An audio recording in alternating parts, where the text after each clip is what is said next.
ഏതൊക്കെയോ ചില വാഗ്ദാനങ്ങളുമായി ബന്ധപ്പെട്ട് ഏതൊക്കെയോ ദൈവവൃത്യന്മാരിലൂടെ കേട്ട വാഗ്ദാനങ്ങൾ, പ്രാർത്ഥനയുടെ നടുവിൽ നിന്നോട് സംസാരിച്ച വാഗ്ദാനങ്ങൾ, ദൈവത്തിന് നിന്നെ കുറിച്ചിട്ടുള്ള പദ്ധതിയുടെ പൂർത്തീകരണം 2024 അത് പൂർത്തീകരിക്കപ്പെടുന്നത് കാണാൻ നിന്റെ കണ്ണിന് ഭാഗ്യമുണ്ടാകുമെന്ന് ഇന്ന് പകൽ അറിയുന്നവർക്ക് ഞാൻ ദൈവത്തെ സ്തുതിക്കുകയാണ്. ശത്രു പറയുമില്ല, വാഗ്ദത്തം നിവർത്തി കാണുകയില്ല, സാഹചര്യം അനുകൂലമല്ല, പ്രതികൂല സാഹചര്യമാണ്, ഒരു സാധ്യതയും കാണത്തില്ല. ദൈവം പറയും, നോ, ഞാൻ അസാധ്യമായ കാര്യങ്ങളെ സാധ്യമാക്കുന്നവനാണ്, ഞാൻ സർവശക്തനായ ദൈവമാണ്. ഞാൻ അരുളി ചെയ്താൽ അത് നിവർത്തീകരിക്കാൻ ശക്തനാണ്.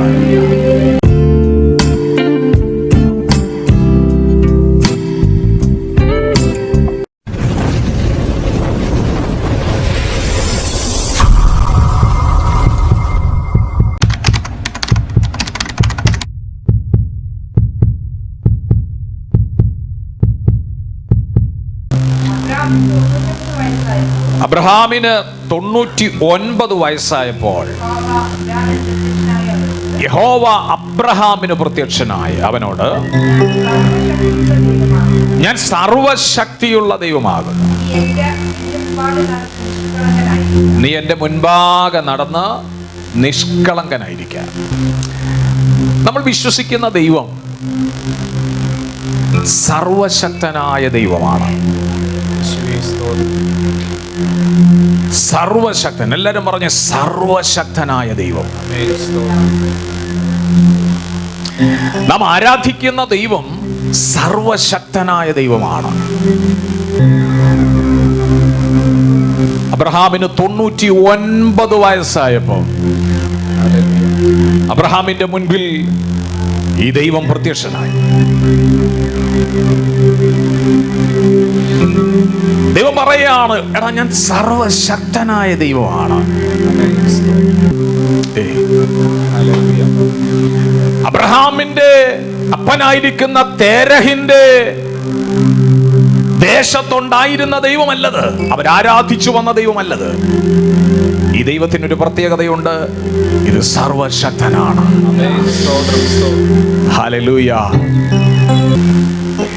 ഞാൻ ദൈവമാണെന്ന് പറഞ്ഞാൽ മതിയായിരുന്നു, പക്ഷേ ദൈവം പറയുകയാണ്, അബ്രഹാമേ, ഞാൻ സർവശക്തനായ ദൈവമാണ്.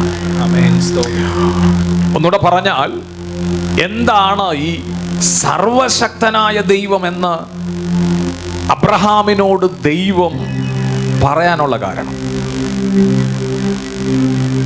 ഒന്നുകൂടെ പറഞ്ഞാൽ, ഏതൊക്കെ പരിമിതികൾക്കപ്പുറത്തും പ്രവർത്തിക്കുവാൻ ഞാൻ ശക്തനായ ദൈവമാണ്. ഒന്നുകൂടെ പറഞ്ഞാൽ, അബ്രഹാമേ, നിന്റെ സ്ഥിതികളെ മാറ്റിമറിക്കാൻ അധികാരമുള്ള ദൈവമാണ്. ഒന്നുകൂടെ പറഞ്ഞാൽ, എനിക്ക് നിന്നെ കുറിച്ചിട്ടുള്ള പദ്ധതി പൂർത്തീകരിക്കാൻ തക്കവണ്ണം അധികാരമുള്ള ദൈവമാണ്. ഒന്നുകൂടെ പറഞ്ഞാൽ, സകലത്തെയും സൃഷ്ടിക്കാൻ തക്കവണ്ണം, ഇല്ലാത്തതിനെ ഉരുവാക്കാൻ തക്കവണ്ണം, പ്രതിസന്ധികളെ മാറ്റാൻ തക്കവണ്ണം, നിന്ദകളെ ദേശത്തുനിന്ന് നിന്റെ നിന്ദകളെ തുടച്ചു മാറ്റാൻ തക്കവണ്ണം എനിക്ക് അധികാരമുള്ള ദൈവമാണ്. അർത്ഥം, സർവശക്തനായ ദൈവം. ഈ പകൽ ദൈവത്തിന്റെ സന്നിധിയിൽ ഉപവാസത്തിന്റെ പ്രാർത്ഥനയുടെ 2ാം ദിവസം നിങ്ങളായിരിക്കുമ്പോൾ അറിയുക, നിങ്ങൾ വിശ്വസിക്കുന്ന ദൈവത്തിന്റെ പ്രത്യേകത സർവശക്തനായ ദൈവമാണ്. ഒന്നുകൂടെ പറഞ്ഞാൽ, നാം നേരത്തെ കേട്ടു, അവൻ വാഗ്ദത്തം ചെയ്താൽ അത് നിവർത്തിക്കാൻ ശക്തനാണ്. അതിനെ തടയാൻ ആർക്കും കഴിയുകയില്ല. ദൈവം വാഗ്ദാനം ചെയ്തതിന് ദൈവം സമയത്തിന്റെ തികവിൽ അത് നിവർത്തിക്കുക തന്നെ ചെയ്യും.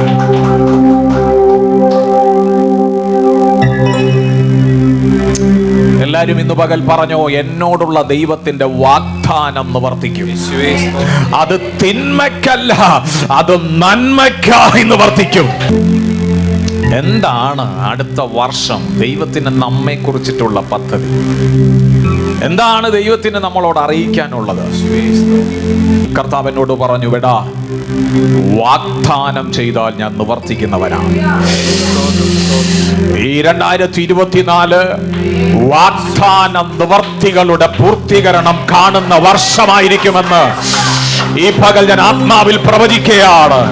ഏതൊക്കെയോ ചില വാഗ്ദാനങ്ങളുമായി ബന്ധപ്പെട്ട് ഏതൊക്കെയോ ദൈവവൃത്യന്മാരിലൂടെ കേട്ട വാഗ്ദാനങ്ങൾ, പ്രാർത്ഥനയുടെ നടുവിൽ നിന്നോട് സംസാരിച്ച വാഗ്ദാനങ്ങൾ, ദൈവത്തിന് നിന്നെ കുറിച്ചിട്ടുള്ള പദ്ധതിയുടെ പൂർത്തീകരണം 2024 അത് പൂർത്തീകരിക്കപ്പെടുന്നത് കാണാൻ നിന്റെ കണ്ണിന് ഭാഗ്യമുണ്ടാകുമെന്ന് ഇന്ന് പകൽ അറിയുന്നവർക്ക് ഞാൻ ദൈവത്തെ സ്തുതിക്കുകയാണ്.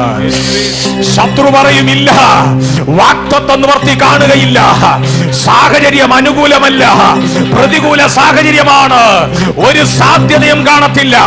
ദൈവം പറയും, നോ, ഞാൻ അസാധ്യമായ കാര്യങ്ങളെ സാധ്യമാക്കുന്നവനാണ്, ഞാൻ സർവശക്തനായ ദൈവമാണ്. ഞാൻ അരുളി ചെയ്താൽ അത് നിവർത്തീകരിക്കാൻ ശക്തനാണ്.